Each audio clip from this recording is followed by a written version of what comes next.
Tonight, we've left our cave with straw on the ground and we've climbed into our white van. We're driving around the countryside as strangers in a strange land. Welcome to Film Swap Podcast. Here is a motion picture film. Tinsel and spun candy and thrill. Let's tidy up this tangle of film by putting it on a reel.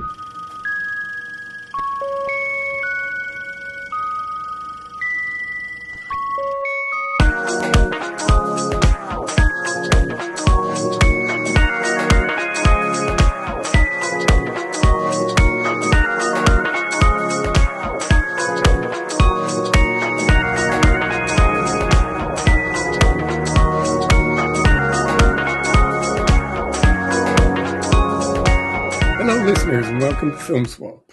My name is David Seeley, and I'd like to introduce you to my esteemed co-host. This is a man that Scarlet Johansson is constantly trying to get to climb into her van, but he's just not having it. He just keeps on walking by. He's the ecstatic gaucho himself, Mr. Jonathan Pritchard Barrett. Jonathan, how are you? I'm very well, David. How are you? I'm all right. All things considered, I'm pretty good.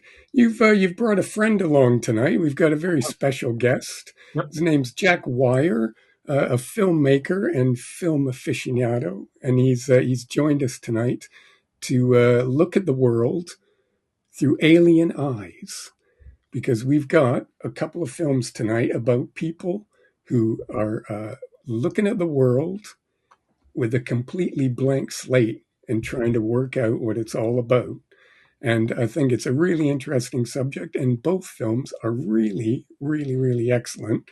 One of them, and as a matter of fact, is one of my absolute all-time favorite films. And this was a great opportunity tonight to bring it to the table. In the second half of the show, we'll be talking about Werner Herzog's classic, The Enigma of Kaspar Hauser. But first, our special guest tonight has brought an interesting recommendation to us. It was a film that I hadn't had an opportunity to see before, so I'm really glad that I finally got a chance to watch it. And I'm going to hand it over to Jack to introduce Under the Skin. It's funny you should say that Kaspar Hauser is one of your favorites, because Under the Skin is my favorite film. Brilliant. And when Jonathan asked me to kind of pick a film to go with, at first I was kind of thinking of like, what kind of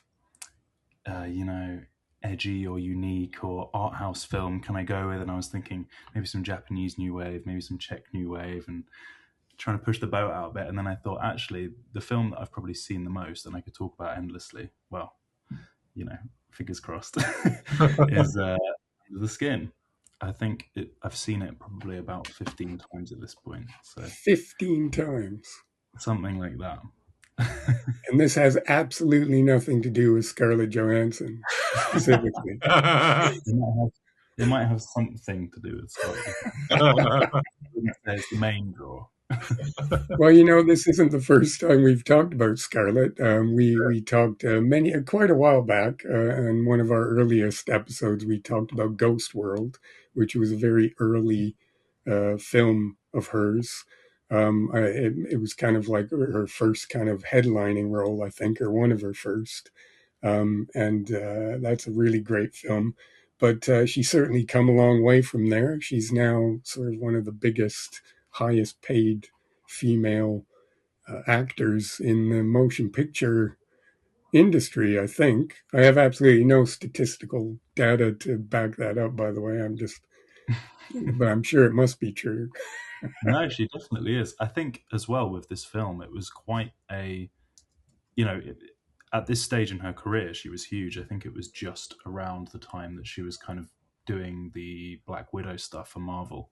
Yeah. So she was obviously at the height of her kind of fame, which I think is even more incredible that she was managing to drive around in a van in Glasgow completely undetected.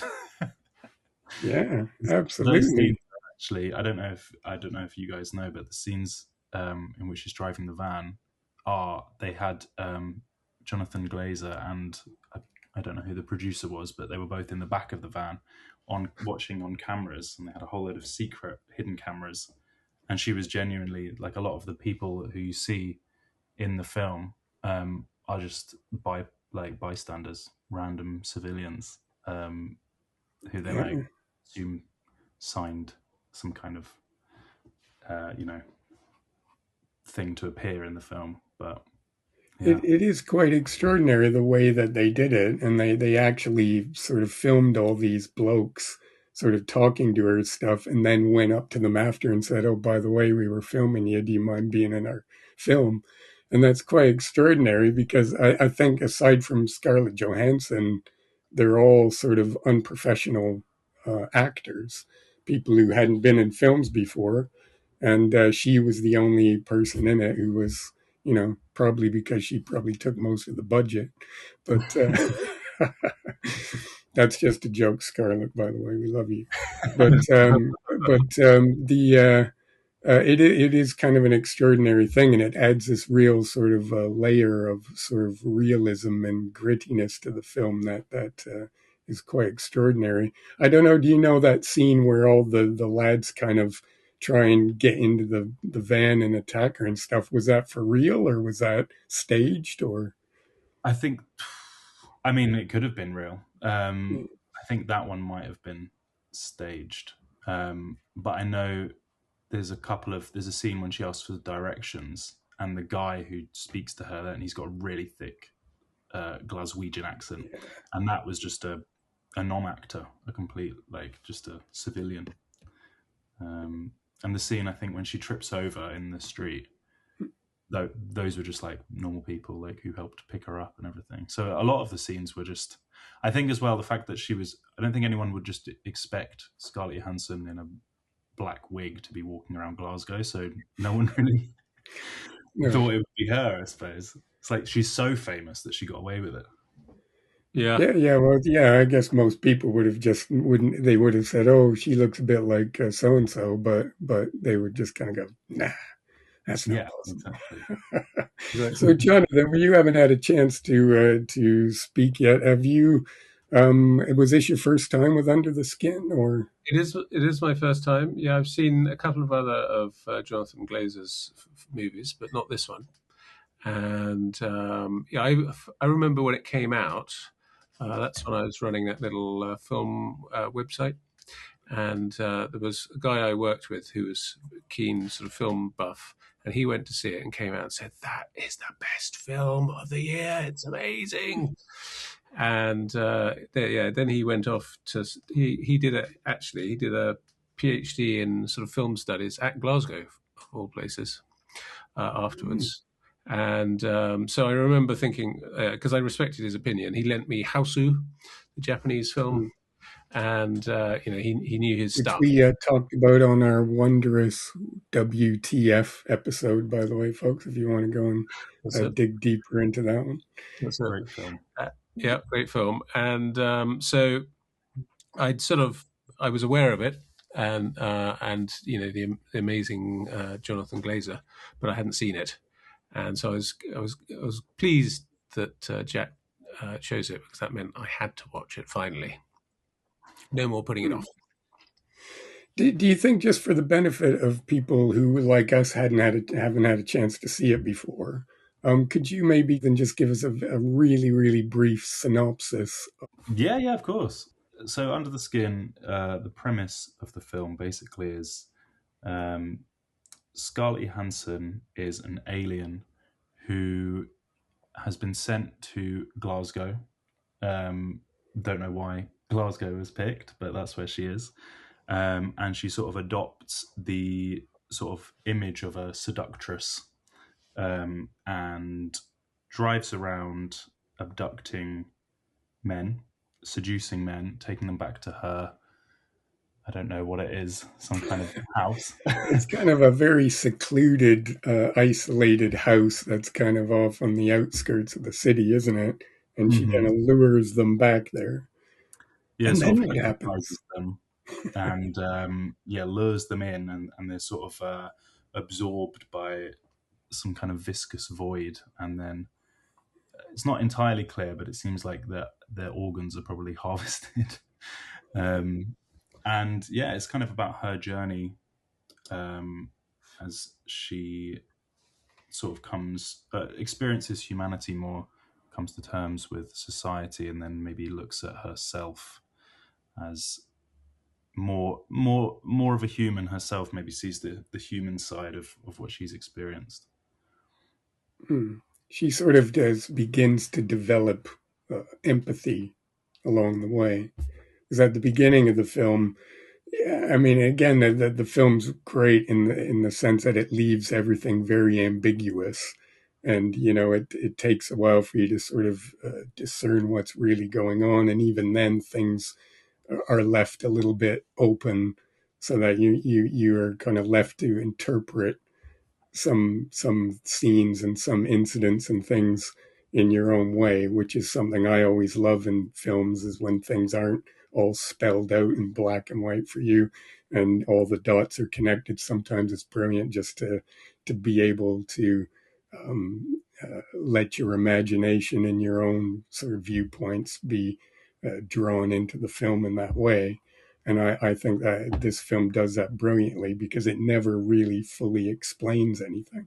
Much like Kaspar Hauser, why I love Kaspar Hauser is because it enables the viewer. It kind of looks at very mundane and ordinary everyday life, but it enables you through the central character to see things from a completely unique perspective, or to be able to draw out a unique perspective on things, even just simple things like walking down the street or driving down the road or having a conversation with somebody suddenly takes on a different kind of meaning than it normally would.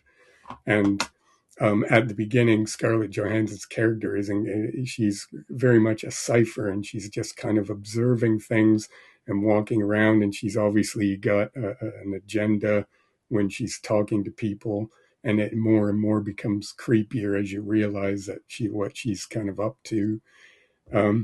But there's this really harrowing scene on the beach when she starts to talk to a bloke, and then he runs off to help a family who are getting into trouble because I guess a woman's gone into the water to try and rescue their dog. And it sort of leads to a bit of a tragic chain of events. But she seems completely unmoved by any of this, and she just sort of just walks off, and without any kind of real emotional sort of reaction, especially to the little baby that's been left alone on this very dangerous beach. And she seems completely unmoved by any of the things that go on and just walks off. But through the course of the film, she more and more seems to be drawn into the emotional sort of repercussions of her actions and of the things that are going on around her. I often get sort of urges to rewatch this movie. And then I get to that scene and I'm like, why am I putting myself through this again? Because it's so harrowing. I think that's one of the hardest to watch scenes of most films I can think of. Like, is really tough stuff. I think, like you said, the chain of events of it just kind of unfolding before your eyes, and it seems so like plausible. Yeah, It is. It's a lot. Very distressing, and these are the sort of things that happen. I guess you hear about them on the, in the news every so often. These sort of tragedies, but normally aren't people there just watching completely blasé. You'd assume that's what makes it so shocking. Yeah, I was going to say, I think there is one of the moments of her first. Is when she kind of you hear her listening to the story on the news of like when she's in the van. I don't know if you guys picked up on that. Shortly after that event happens, and she's sort of just like not really. She's hearing it, but it's not really going in, and I think that adds to the kind of trauma of it. Like she's, any other person would have kind of switched I think she just keeps listening. Yeah. There's another character who seems to be with her, but again, in the film's ambiguity, they never really fully explain that whether this guy is like a minion of hers or whether she's a minion of his. But he's clearly with her, and he's this guy who's just scooting around the countryside and through the city streets on this motorcycle, driving sometimes at quite alarming speeds as well. Apparently, he was a professional. They got a professional by a bike rider or something to do that because they needed someone who could drive quite briskly through the wet city streets and things where it'd be quite dangerous. So they got a professional driver to do this. But he's quite an interesting character because he never says anything. It's never made entirely clear what exactly his relationship to her is.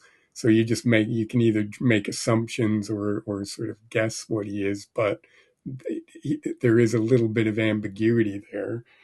And he just kind of shows up on the scenes either after the fact or just before the fact and just does these really callous sort of acts of sort of cleaning things up or bundling somebody off into a car at one point. And I think he's quite an interesting, he kind of adds an extra of that dread feeling to the piece. Because Glasgow, I mean, I wouldn't want to pick specifically on Glasgow because I'm not sure that the filmmakers necessarily intended this to be any commentary on Glasgow in particular. But because, this could be set in any city or anywhere, couldn't it really? But it's an incredibly bleak landscape, isn't it, this thing? And all the relationships are very transactional.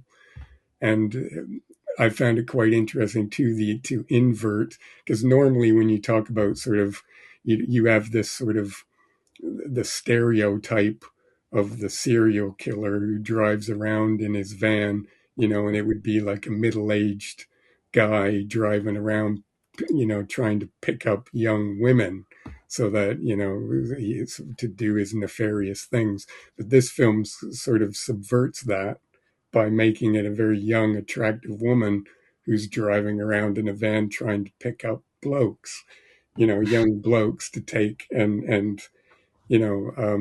So I found that context a bit interesting as well. Jonathan, what did you think about that dimension of it, about the way that it portrays interactions between the sexes? Because I think that's quite an interesting element of this film. It's very interesting, and I guess all the men in it are sort of like they're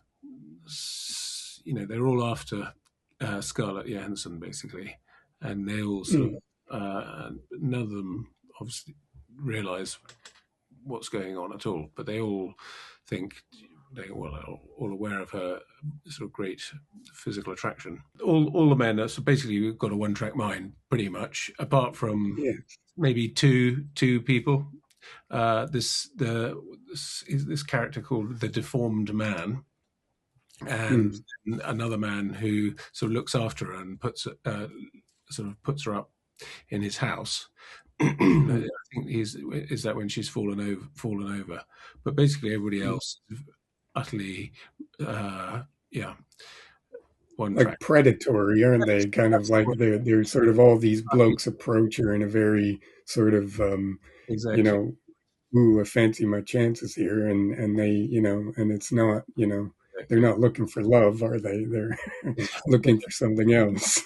And it's quite interesting. And they're all sort of like, I can't believe my luck. It looks like she's up for it. Yeah. And then it kind of the tables get turned on them in a quite unique way as well. Because this film could have easily been like like she turned into a like big gnashy teeth and tore them apart with blood and stuff spurting everywhere. But instead, the scenes you never really quite get explained about exactly what's going on. They're more terrifying. Yeah. And I thought that. Sorry, go ahead. She sort of drown essentially.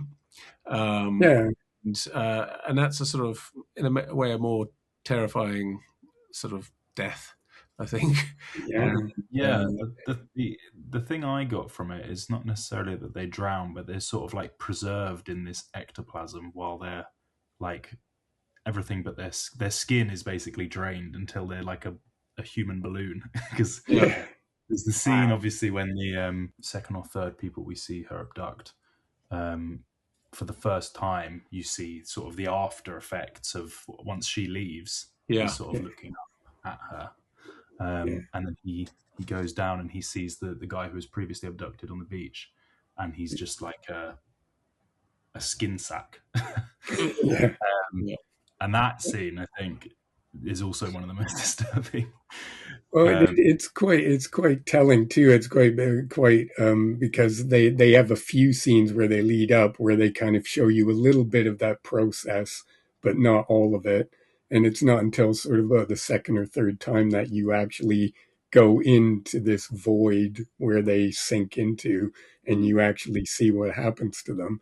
And it's quite an interesting scene too, because in all this thing with all these people, these guys trying to pick up these women and that transactional nature of it, they then end up floating in this big empty void, and then the previous guy and him just for a moment sort of hold hands, like in a almost in a making that sort of human connection just for a minute, and that little bit of comfort before he's then dragged away back out into the void. And then, as you say, the guy sort of kind of bursts like a balloon.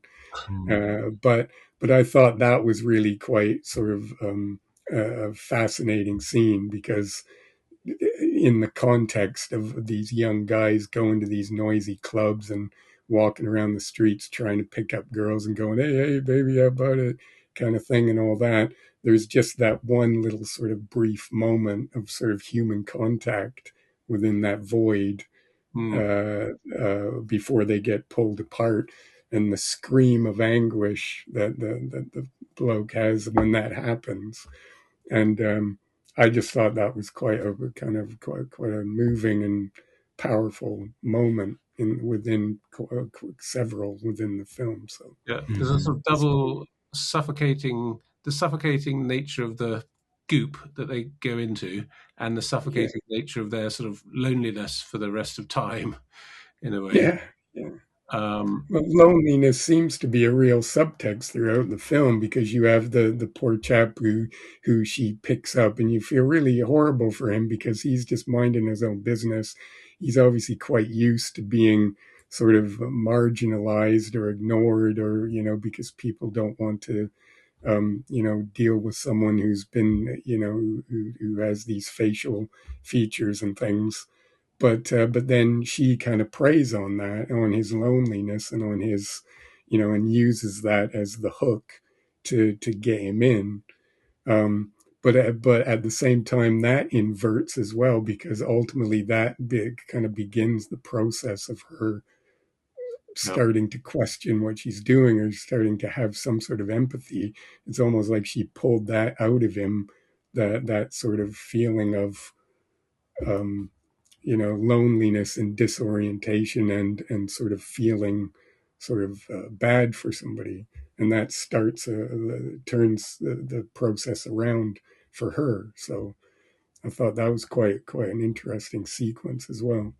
Yeah, I think a great part of that scene was when she sort of leads him into the goop, and then she goes down into the kind of like the corridor of the building, and she's sort of looking.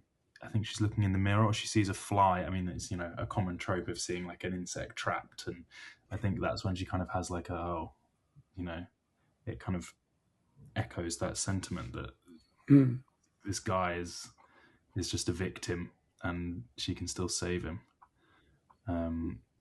But yeah, that I think the whole conversation as well that leads up to that, when he's saying about how he only shops at night because he people are mean to him and stuff, is heartbreaking. Yeah. Yeah, it's really powerful stuff. Yeah, and that's something that really ties in well with our second film, Kaspar Hauser, because there is about how other people react to the differences, someone who's different, or someone who doesn't kind of fit in or conform to societal norms in any shape or form, whether that's sort of physically or in other ways, how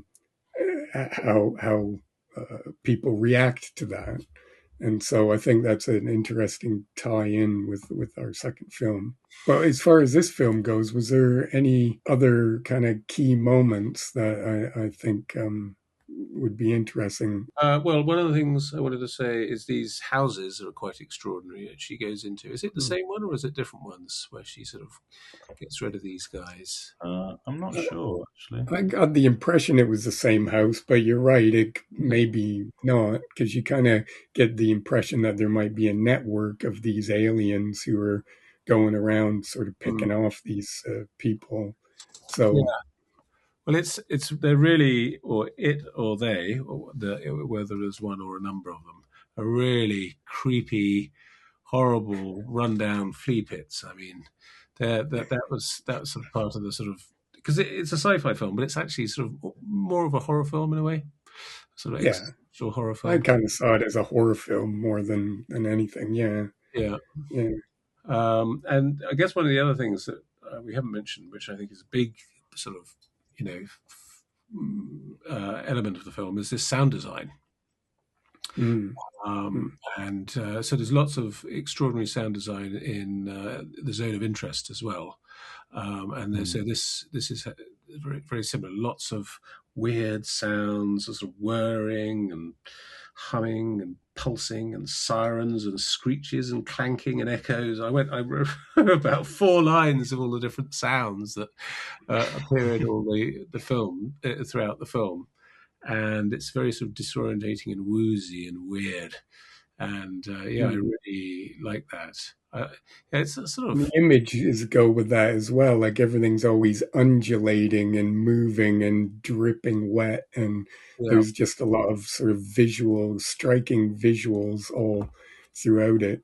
Hmm. It kind of reminded me a little bit of film we talked about again, Jonathan. Many like sort of back in the early days of the podcast, we talked about Harry Carey, the Japanese film, and there's a lot of those great scenes out in the when the guys go to fight their duels out in the fields or in the forest, and all the trees and the leaves and everything are just undulating and moving in this almost kind of otherworldly sort of way. Hmm. And this film has a lot of moments like that, where just like a field takes on this sort of menacing sort of impersonal kind of organic kind of moving sort of snaking around and stuff. And they just there's a lot of really striking images in the film throughout. Also, I would say that's similar to the opening shot of Kaspar Hauser with the reeds blowing. Yeah, yeah, Same feeling. It actually reminded me of it felt quite Tarkovskian. I don't know if that's a word. Yeah, that's true. yeah. Like the kind of reeds in like Solaris and stuff. I feel like he does a lot of that kind of that imagery. It's quite dreamlike. Yeah. I feel like it really set the scene for Kaspar Hauser.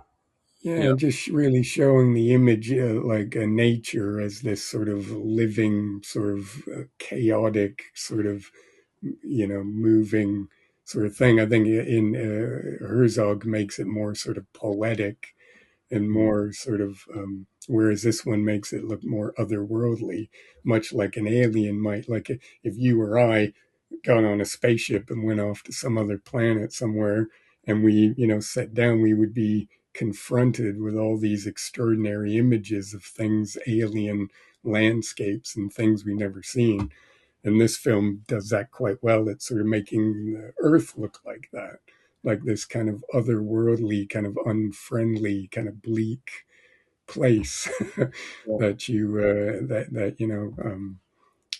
just feels harsh and sort of unwelcoming. So Yeah, because it's Yeah. completely set at the margins of society. mm, And she's on the very edge, and everybody she interacts with is on the margins. And yeah. it made me think another name for the film could be "The Woman Who Fell to Earth." Yeah. And yeah, it's there aren't any sort of commonplace bits in the film. The whole thing is extraordinary, really, isn't it? Yeah. Every sort of scene and every shot is sort of unusual and strange I and think as original. well what we were just saying about that the kind of imagery and the way it portrays stuff. There's a couple of scenes that I think really just really interesting choices in terms of editing. Where I think one scene when she's sort of driving around in the van and she is observing people, and it sort of turns into this kind of like collage of all of these, like they all kind of become layered upon her, and it's sort of like a multiple exposure, and it's sort of like her face is in the middle, and it sort of is drowned out by as she just observes the world around her, and it's done in such a simple way that seems very obvious, but I don't think is something as a technique that's really used that much. But it's so obvious what it means when you see that. And I find that scene, especially like the sound kind of grows with each new image that is laid on. I find that scene, yeah, is really, really cool. And I think another scene when she's sort of sleeping in the cabin in the woods, where she's sort of like layered between some trees and the forest is kind of moving around her. I just think it's a really interesting use of imagery that isn't something I've seen too much in films. Yeah, indeed. I think it's such a visual film. It's got a very minimal dialogue.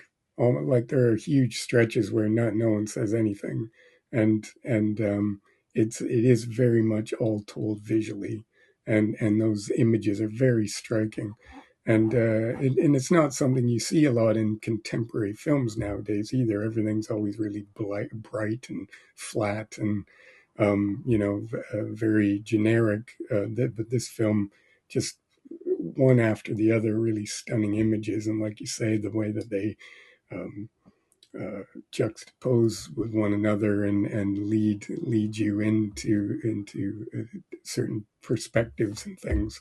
It's actually just really great filmmaking, just in general. I think it's amazing, and I actually am quite. I regret, because I remember when this film came out and people were talking about it, quite excited about it, but I never got around to seeing it. I would have loved to seen this in the cinema up on a big screen, and in that, because I think obviously presentation at home is a little bit different. So I kind of regret that I didn't see the film back when it came out, because it would have been worth it. So Definitely. definitely cool stuff. Well, guys, is there any other thoughts and things about Under the Skin that you wanted to bring out before we moved on? Maybe the music, I feel like could be worth Yeah. mentioning. Oh yeah. I was just going to say, I feel like the music that they used was by, I think the artist. She goes by Mika Levi now. I think it's Mika Levi. I might be mispronouncing that. And now since this film, she's done lots of soundtracks for like Jackie, which is the film about Jackie Kennedy, and the film called Monos. And she's kind of become like a bit of a, she's quite a niche composer, but I think a lot of people want to work with her. But when Glazer picked her, she was relatively unknown. She just made electronic music. And I don't really know how that connection came about. But I think the music is something that it has such like an alien nature to it, and it's so hypnotic, especially the scenes where the men are being seduced, and they have this kind of like echoing drum and these sort of like alien sounding strings. I don't even know how the sounds are made, but I feel like it feels so alien, but also. Yeah, it did. I must admit, it struck me. It kind of reminded me a little bit of the sort of really early Tangerine Dream albums. Those really spacey, kind of cosmic, kind of ambient sort of soundscapes that they created. So it is really quite cool and atmospheric, and really gels well with the films and the themes of it, I think. So yeah, it's definitely a good show. I don't know if there's a soundtrack to that film, but might be worth investigating that for people who want a little something kind of that vibe. It's quite cool. There is a soundtrack, and I know that because I've listened to it many times. Oh, well, there you go. Oh, great, fantastic. So this is your favorite film, Jack, and hopefully some of our listeners who haven't seen the film will go out and find it, and it'll become maybe one of their favorite films as well, because it is definitely really, really interesting stuff, and worth checking out. Jonathan, was there any last bits you wanted to mention about Under the Skin?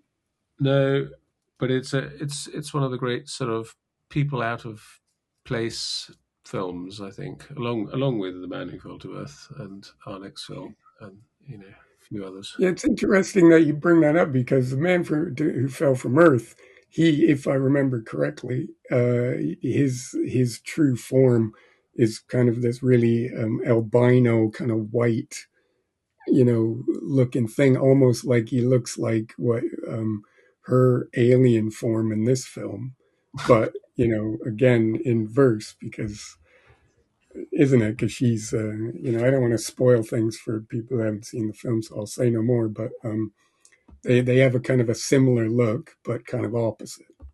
Is that a fair thing to say? I think that's true. I think so. Yeah.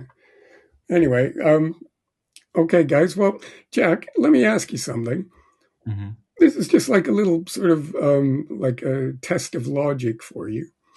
So I want you to imagine if you had two podcast hosts, and one of them always told the truth, and one of them always lied. And one of them told you that they were going to take a quick break and be right back in just a few seconds. How would you tell which one was telling you the truth? I'd probably ask which of them was a tree frog. It's the right answer. And on that note, folks, we're going to take a very, very brief break. For you, the listener, it will literally be mere seconds, and there will be some very interesting information that you might want to pay attention to.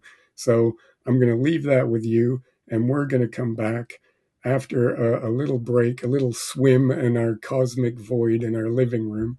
And then we're going to come back to talk about our second film, which is the classic from Werner Herzog, The Enigma of Kaspar Hauser.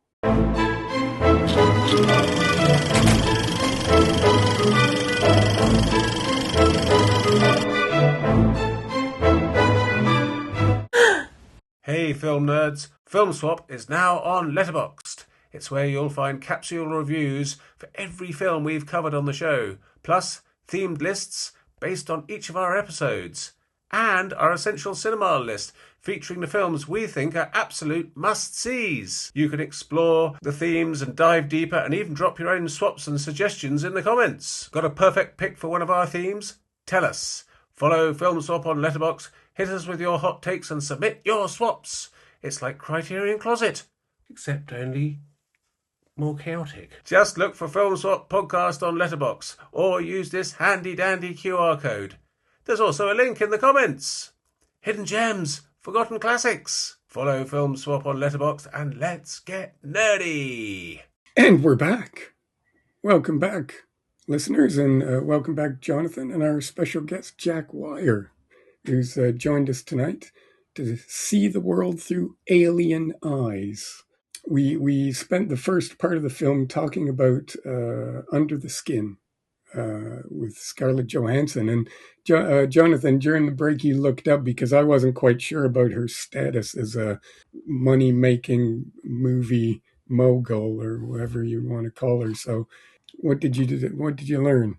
My juicy fact is she holds the record as the highest grossing actress in cinema history, with over $14 billion in box office revenue. Whoa. Wow. That is extraordinary. Amazing. And she's in this basically tiny little film that didn't make any money, set in sort of Glasgow and the Scottish countryside. Extraordinary, really. Yeah, Yes. well, it's amazing. It's amazing stuff. And of course, anytime, Scarlett, that you want to come and hop in our podcasting van and swap films with us and have a little discussion, we'd love to talk to you. So just reach out to us. If you go to our website at filmswap.uk, our email address and contact details are on there. So, Scarlett, I'd love to hear from you. And someone else that I'd love to have a conversation with, because I bet you it would be fantastic sitting down and having a chat with him, would be Werner Herzog, Oh yeah. who is and remains one of my absolute all-time favorite filmmakers. I absolutely love his stuff. I love his documentaries, and I love his feature films. And I think he has an incredibly unique, whatever he's looking at, he always manages to find a slightly askew perspective to take on a story. I mean, a great example is that, that story about the grizzly man story who Oh yeah. went off into the wilderness to live with bears, and it all ended badly. I think most filmmakers would probably have approached that material as, this guy's a bit loopy and let's have a big nasty bear attack at the end, and then, have everyone sitting around crying at the end kind of thing.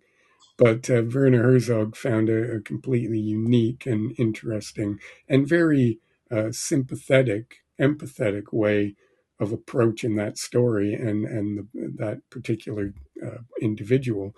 And he's done that throughout his career. He's made some really wonderful and unique films, and I just love him. I think he's amazing. And this particular film is absolutely, that we're going to talk about now, is absolutely one of my all-time favorite films. I absolutely love it. I think it's funny, it's moving, and it's completely unique and just absolutely brilliant stuff. And it's called The Enigma of Kaspar Hauser.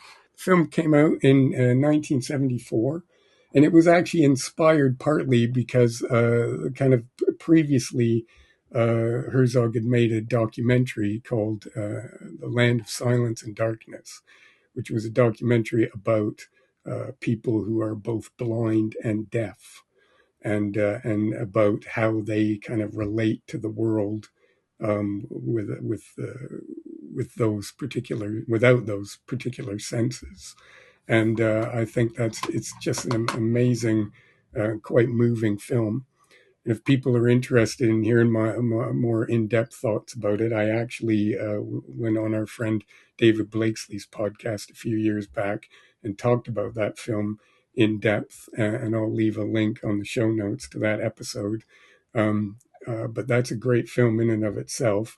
But it led Herzog on to make this film, and it is based on a true story, actually, about a chap who just one day walked into a village in Germany. Nobody knew where he came from or what he was about, and he claimed to have come from the first part of his life. He lived in a completely isolated environment in a barn or in a shed or something, and then was just sort of unceremoniously left to join the rest of the world, and how he coped with that. And apparently Herzog's film follows the true story relatively closely, but he obviously has his own take and brings out a lot of really interesting perspectives and things on it. This film, I just think it's amazing. I'm really quite anxious to hear what you guys thought of it. Jack, was this your first time seeing Kaspar Hauser?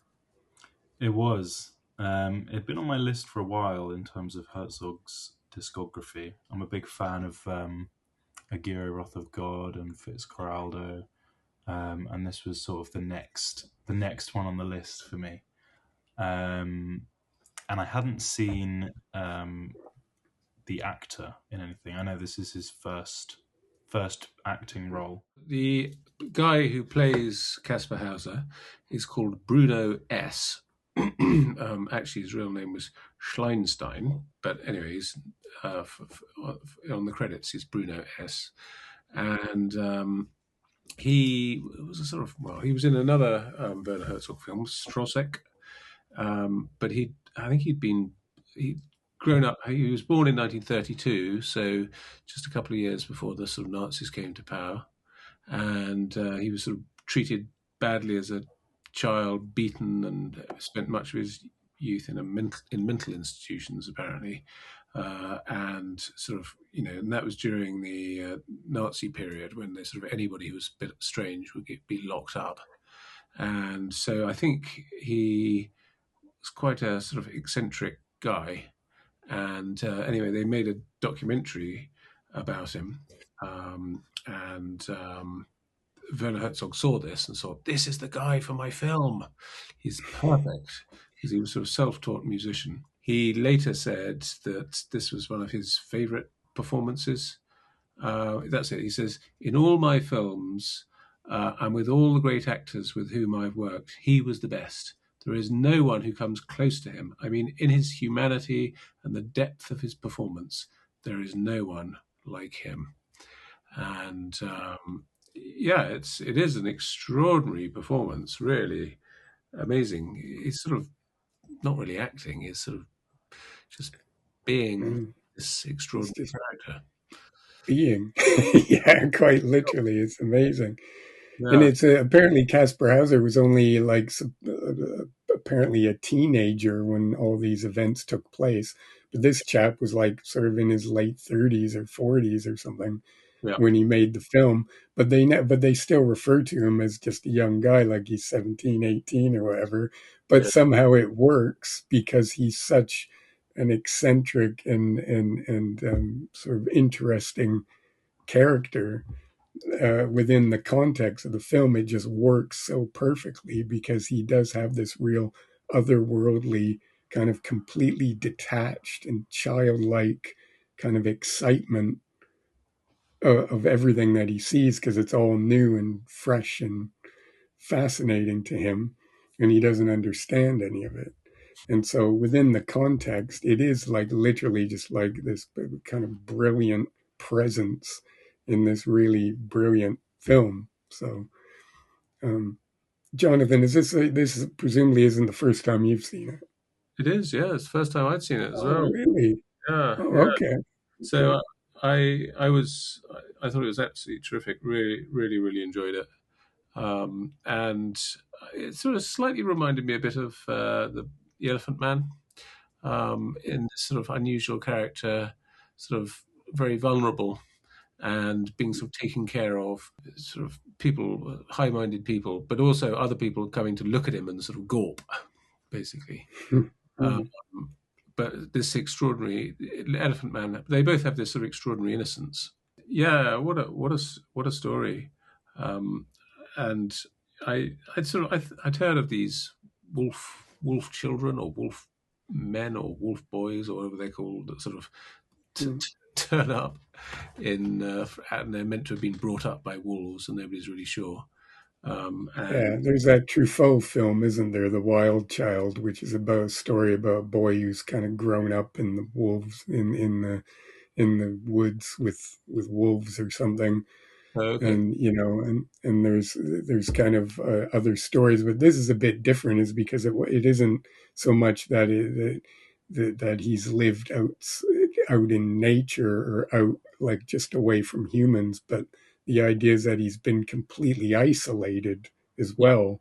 So which is where the sort of Silence and Darkness film sort of perpetuates through this, because it's that idea of that sensory deprivation, that sort of, he's never experienced kind of touch or hugs or seeing anything except the very immediate environment around him, the room around him.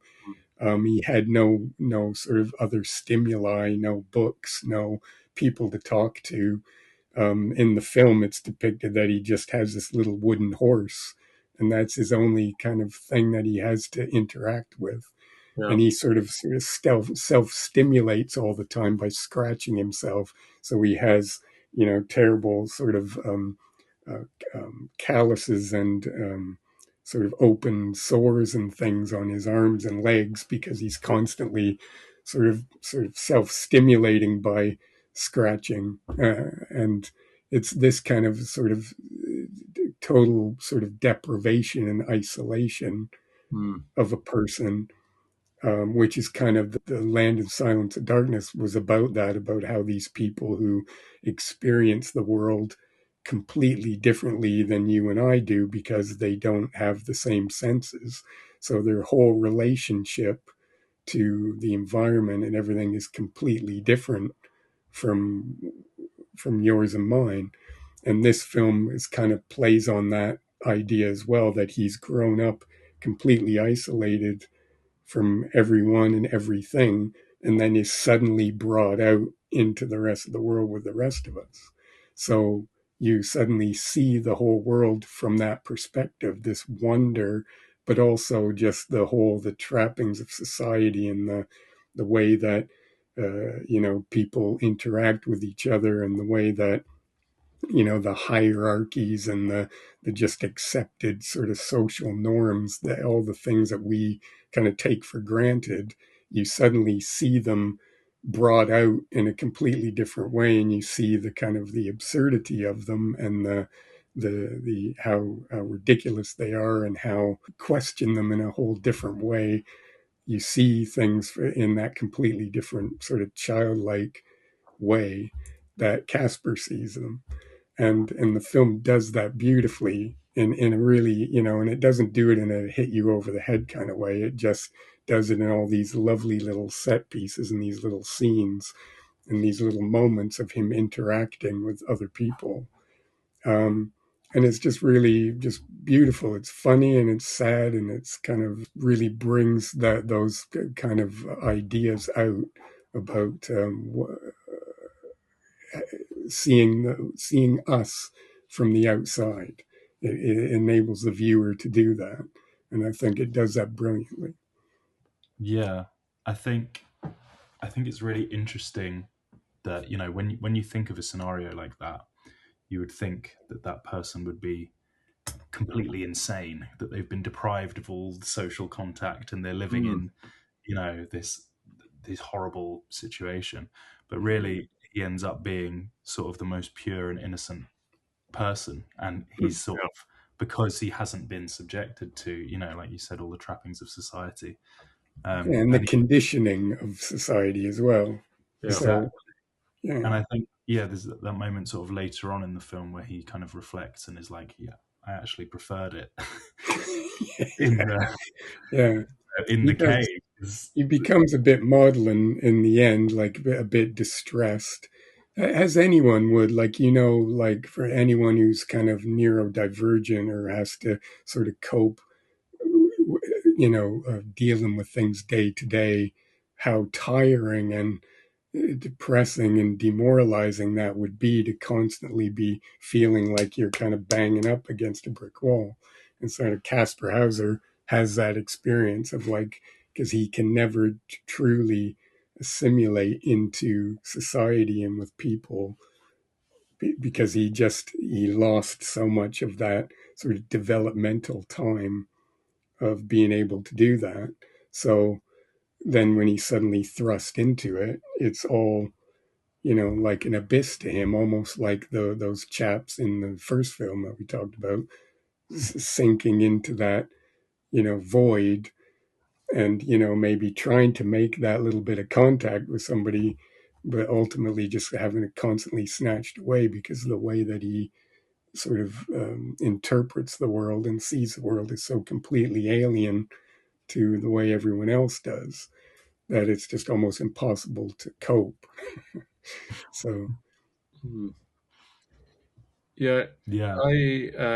Jack, you made a good point earlier on, actually, and you were saying the second half of Under the Skin reminded you a little bit of this film. Yeah, I think sort of the period in Under the Skin where she is kind of coming to terms, or like understanding what it is to be a human, and sort of when she's taken into care by the man who finds her in the Highlands, and she's sort of experiencing these things for the first time. There's that scene where she's watching TV and she's just completely baffled by it, and I feel like watching that and comparing that to the Kaspar Hauser, like they have both have a very, a vacant look on their faces, and they kind of, that whole sequence, I think there's so many similarities there. I think there's a lot more similarities than I kind of thought there would be between the two films and their plots as well. I think they have similar endings, and just similar sort of discoveries, internal discoveries, I suppose. Obviously, he didn't start out by massacring a bunch of innocent people. Yeah. But I think there's even, I suppose, a comparison to be drawn between the man in the top hat and the motorbike man. I feel like they kind of these sort of that's true. unseen, unidentified companions who you're not really sure if they're what their roles are or who they are. And I think there's Well, he's a fascinating person, isn't he? The guy who's kind of the town kind of clerk, isn't he? And he has to sort of document everything, and he's always really excited when something happens, so that he can write a report, and he's got to get it all right. And even at the end, it's like the absurdity of this, of somehow that the truth can be found in that way. I guess the interesting thing for me, because as I was reading up, kind of researching, getting ready, preparing for the show, reading about the real Kaspar Hauser and the real story, and what struck me was interesting about it was that a lot of people in the subsequent years, over the years, like this happened in the sort of early 19th century, I guess in Nuremberg, was it? Yeah, Nuremberg. And since then, there's been lots of books written and lots of study about Kaspar Hauser, the real person, and it all tends to go towards kind of disproving his story and sort of saying this guy wasn't for real. He was a charlatan, and he couldn't possibly have come from the situation that he described. Yeah, I think he was just making it up. And there's loads and loads of this. And and that's fine. Like they're trying to find kind of the truth of the real story about what happened. But Herzog's film kind of takes that more poetic view of sort of finding another truth in Kaspar Hauser about this idea that someone who's completely alien and outside of society, how would they see it? And can you really, find the truth by sort of the mechanics of facts, and is there sort of maybe sort of a deeper truth there about sort of human nature and about the human experience there? And I think the film as well, because even though it has kind of a sad ending on the one hand, it's also very beautiful and very poetic and very, kind of hopeful in a way. I think the film is. It's very, very, feels very hopeful and optimistic and positive to me. Whereas maybe Under the Skin, sort of, it necessarily doesn't.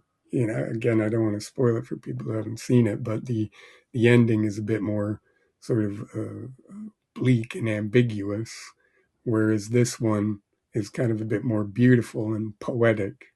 Is that a fair thing to say? From you don't think people that is positive and uplifting?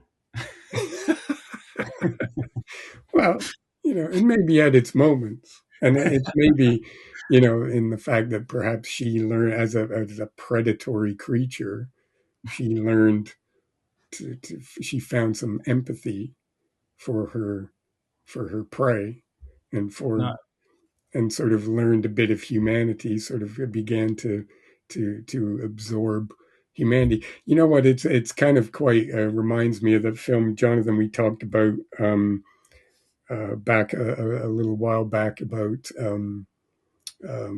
Before We Vanish, the Kurosawa film, not Akira Kurosawa, the other Kurosawa. Oh yeah. But because it's quite similar to Under the Skin in the thematically, the idea of aliens who've come down to Earth and they assume human form in order to learn all they can about us. But in the case of Scarlett Johansson, she's not trying to learn about us. She's actually just she's a predator, and she's trying to catch everyone and eat them, or whatever, eat them in the novel and something else in the film. But and so Before We Vanish sort of has that same kind of idea, is that the aliens, they come down and assume our form in order to learn about us, and then one of them, as they learn more about us, they begin to feel empathy and sort of begin to veer off from the sort of mission, if you will. And that's a really interesting film as well that I like quite a bit. But to bring it back to Kaspar, he's kind of sees the world with that kind of childlike sort of in wonder. Little kids have that, don't they? Like my boys were like that when they were really little, and still are to some extent. But they have that. They had that sort of sense of everything was new and fascinating, and wow, look at that. Even at like a cardboard box can be like this, adventure sort of thing. And it's like Kaspar Hauser is very much like that, isn't he? In the film, he's like this kind of, everything is amazing and I don't understand, but I wanted to learn more. Yeah, And he's sort of questioning everything. questioning Just like everything. a child, I feel like there's only so many whys a child can have before you don't have an answer for them. Like, oh, why is this? Why is that? What, you go down a kind of like sequence, and then you're like, well, I actually don't have an answer for why we hold our cutlery like this, or why we do the things that have just sort of been conditioned on us for millennium or whatever. But yeah, I think it's super interesting. You sort of end up, I think at the beginning, you sympathize with him, obviously because of what he's been through. But I think you sort of, as it goes on, you sort of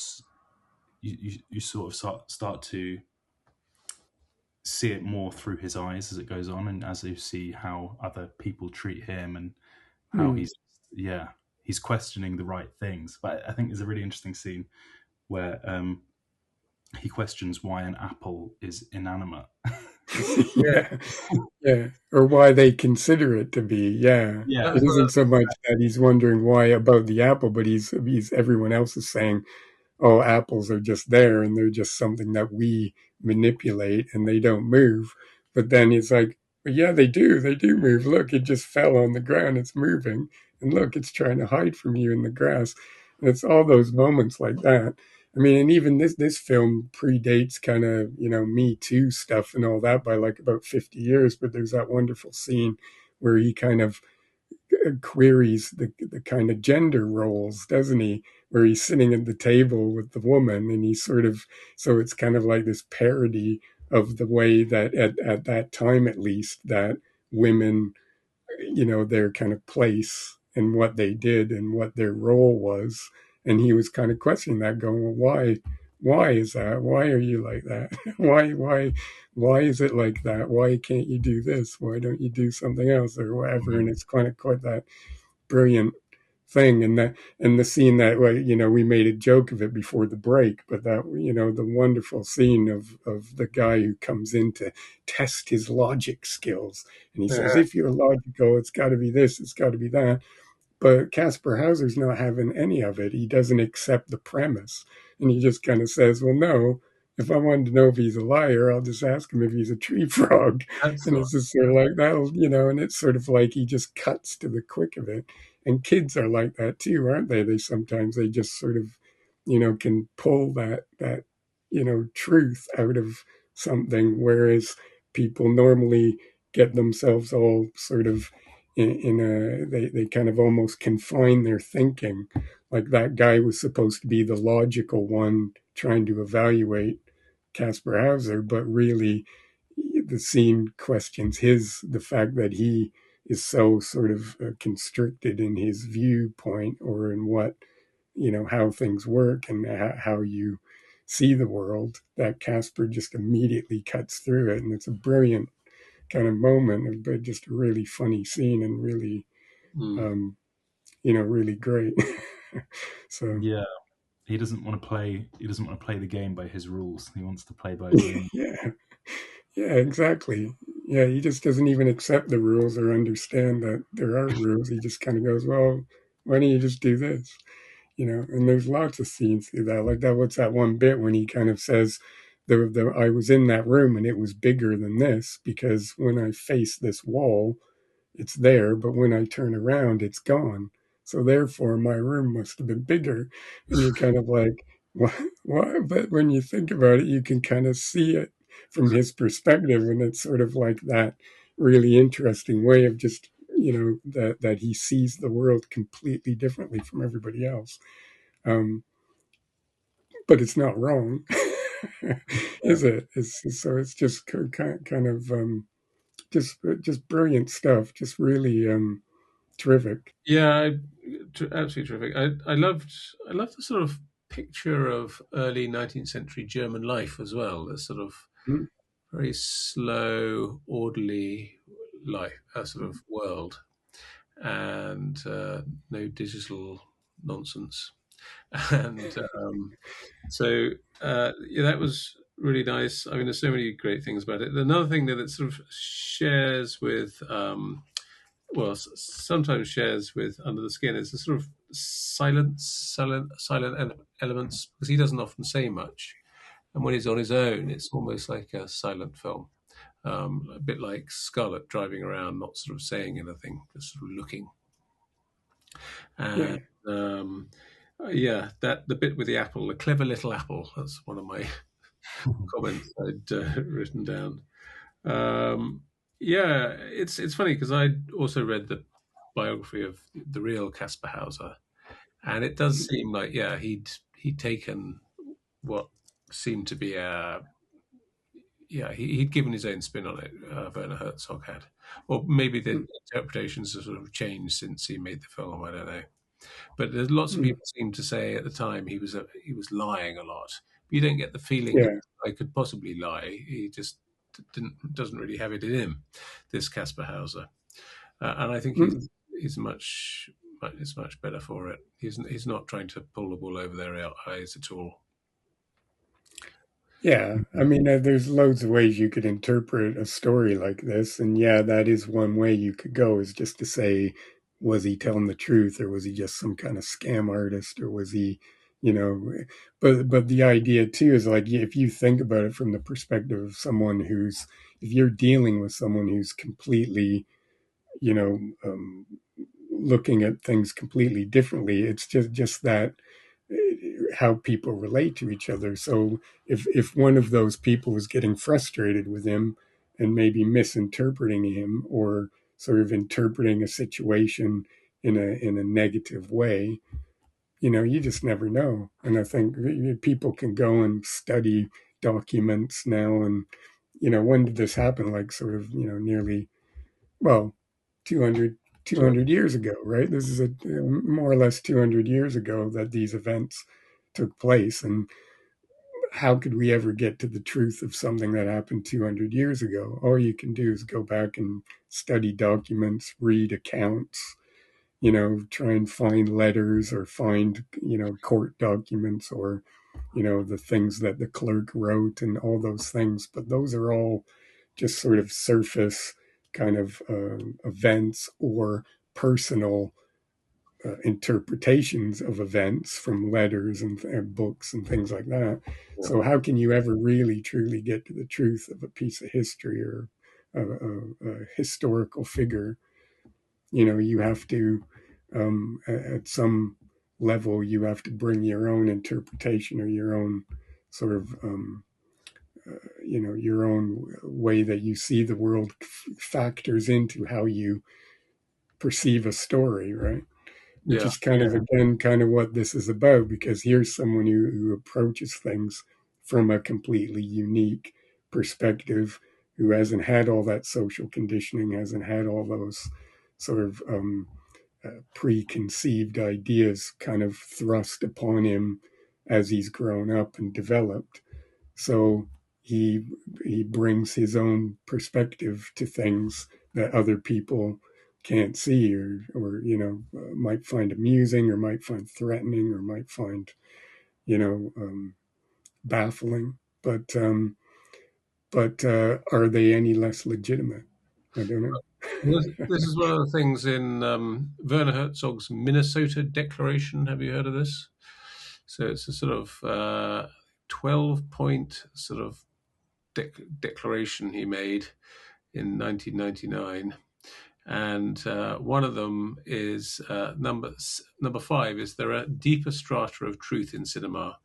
That's it. First, actually, 4 is facts create norms and truth illumination. So basically, he's not into facts. There are deeper strata of truth in cinema, and there is such a thing as a poetic, ecstatic truth.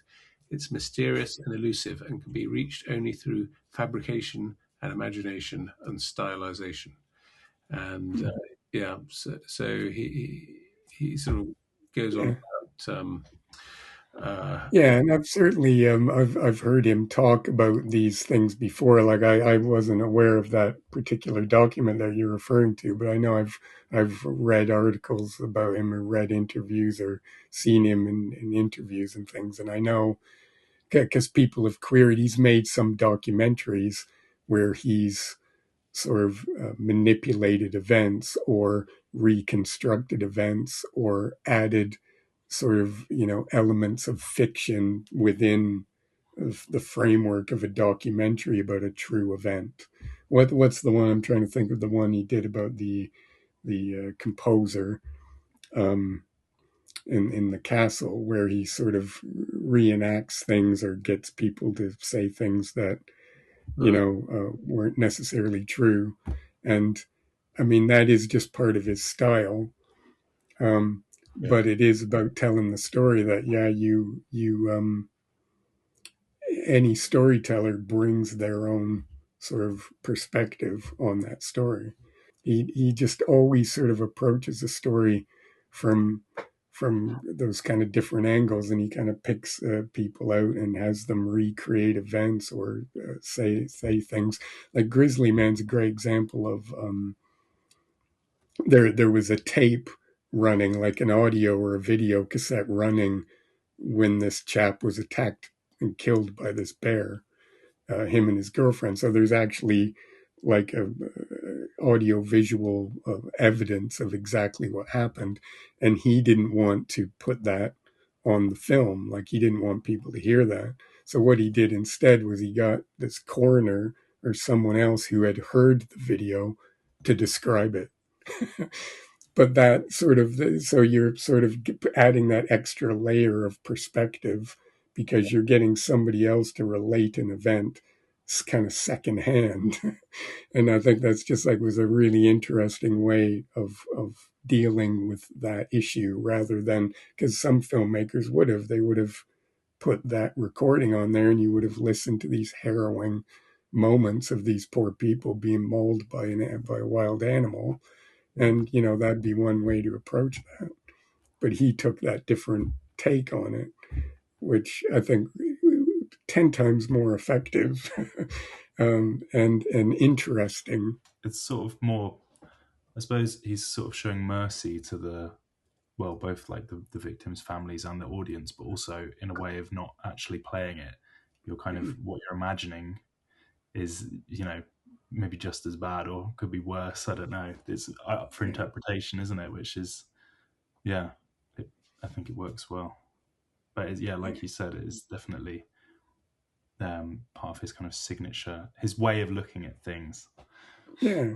And like you say, it's empathy too is a good thing, because that ties in with Under the Skin, in the terms of, because Werner Herzog takes quite often marginalized characters, or people who are maybe like more extreme, someone like Fitzcarraldo, who has just this crazy vision and this idea of what he wants to do.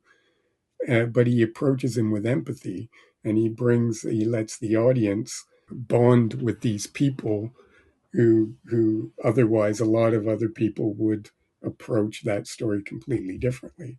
Like, this guy's just loopy, and he's but instead Herzog shows you the dream. He brings you into this person's dream, and shows, that this as a human being and as a person. And I think that's a real strength too, because like I say, Kaspar Hauser, you could approach this completely differently, as he was some kind of scheming, lech who was just taking advantage of people and making it all up and being weird as a way of covering his tracks or whatever. But this is better. This is a more deeper way of telling the story, I think. So Yeah, even the dream sequences and stuff, I think are really interesting. Yeah. Yeah. There's one of the dream sequences I recognized. So there's this sort of looks like well, basically it's a place in Burma, which I went about 10, 15 years ago. That must have been more like 15 years ago. And a place called Bagan, which is this sort of plain with all these temples on it.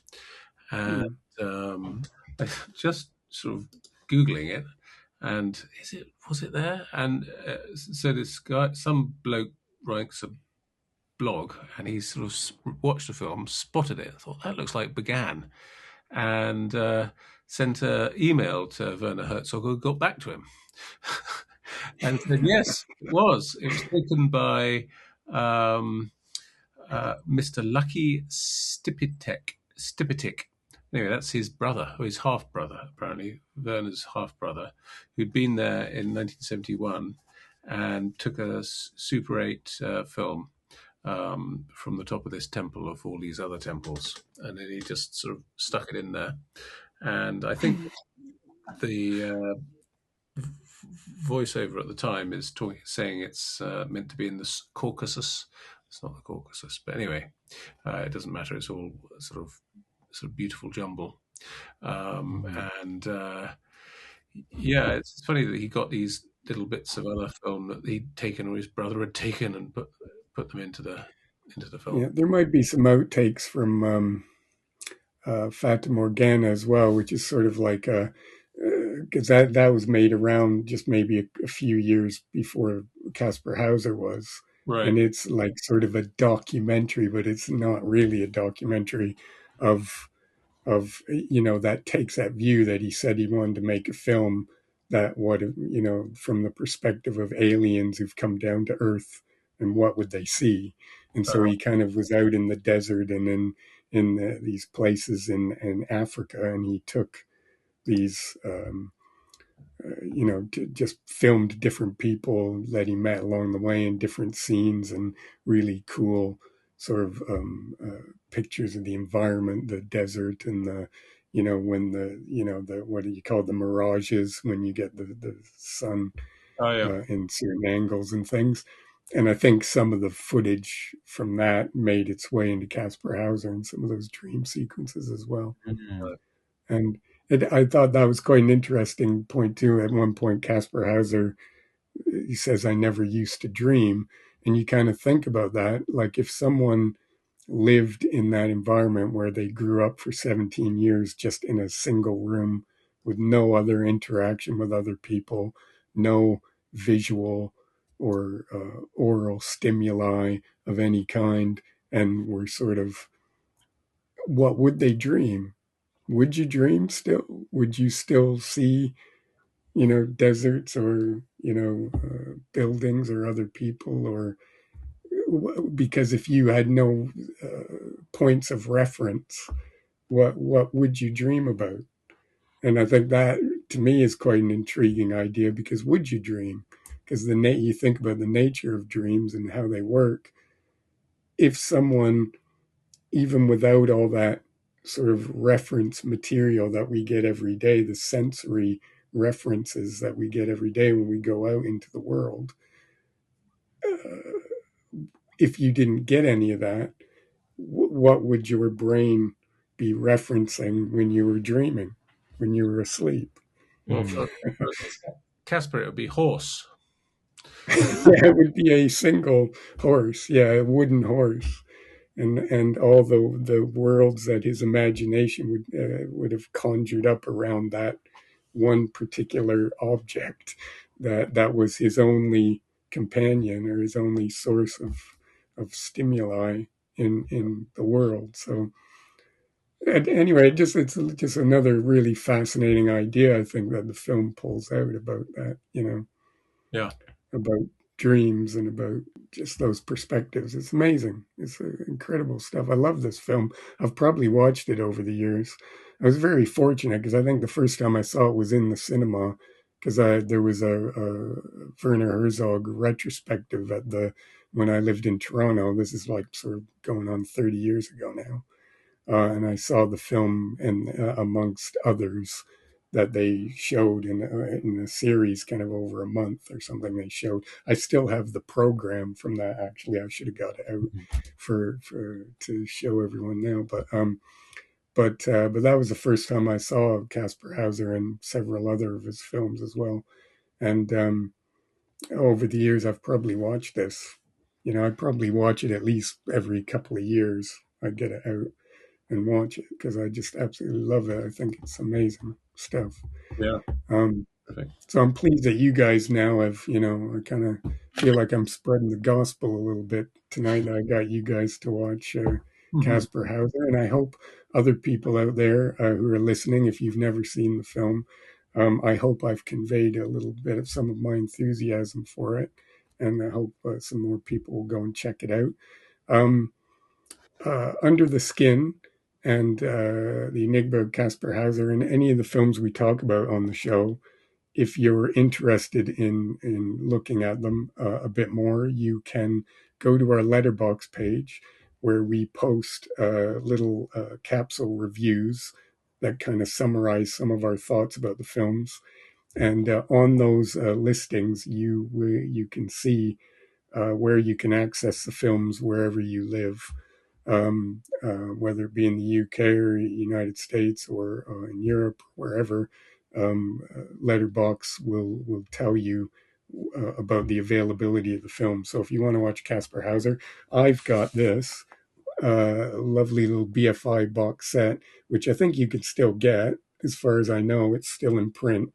But this is the BFI's set of Werner Herzog, and it's got all of his sort of key films and a lot of his little short films and some documentaries and things as well. So there's I think you can usually pick this up at a fairly good price, and it's got lots of great stuff, hours and hours of stuff. And also, it might seem quite extravagant, but I also it came out roughly around the same time, but I also got the Shout Factory set from the United States, which actually, although there's some duplication between the two sets, there is actually some unique material in each of them, which it will explain the extravagance of actually having two Werner Herzog box sets. And I would also draw your attention to Shout Factory also did this kind of companion set that's just documentaries, just Werner Herzog documentaries, not about Werner Herzog, but actually documentaries by Werner Herzog, and it's got some really great, interesting films on there as well. That's worth checking out. Or you could go to the BFI player, and I think there's quite a few Werner Herzog films on there. And how did you guys watch Kaspar Hauser? We both BFI watched it on the BFI player. Oh, brilliant. Okay, so there you go. BFI player, that's great stuff. Folks, get busy. And Jack, thanks so much for coming on. It's been great having a chat with you, and it was great seeing Under the Skin. I'm glad you recommended that. And how was your first taste of podcasting? What's the verdict? How do you feel? Yeah, well, thank you for having me. I enjoyed it. It's just fun to talk about. Well, I mean, maybe easier to talk about my favorite film. I probably could have spoken for another hour on that. But yeah, it's been lovely chatting to you guys. Well, we hope you'll come back and join us again another time, talk about another favorite film or some other cool topic or theme. So we'd love to have you back another time. And I'll just reiterate my open invitation to Scarlet Johansson. or Werner Herzog. The door is always open if you want to come and have a chat with us on Film Swap. We'd love to chat with you. That'd be pretty awesome. And Jonathan, as usual, it's always great to catch up with you. And I shall look forward to speaking to you and our listeners next time. All right. Take care for now, folks, and we'll see you soon. Thanks for listening to the Film Swap podcast. If you like this podcast, please consider giving the show a rating or leaving a review. This helps other listeners find the show. Binge-worthy and better with time, our past episodes are packed with deep dives, hot takes, and fascinating themes. Whether you're a long-time listener or just jumping in, there's a topic and a classic film to suit any taste. Explore the Film Swap back catalogue today. Learn more at filmswap.uk. Tinsel and spun candy and thrills. Oh, the things these nerdy middle-aged men get up to.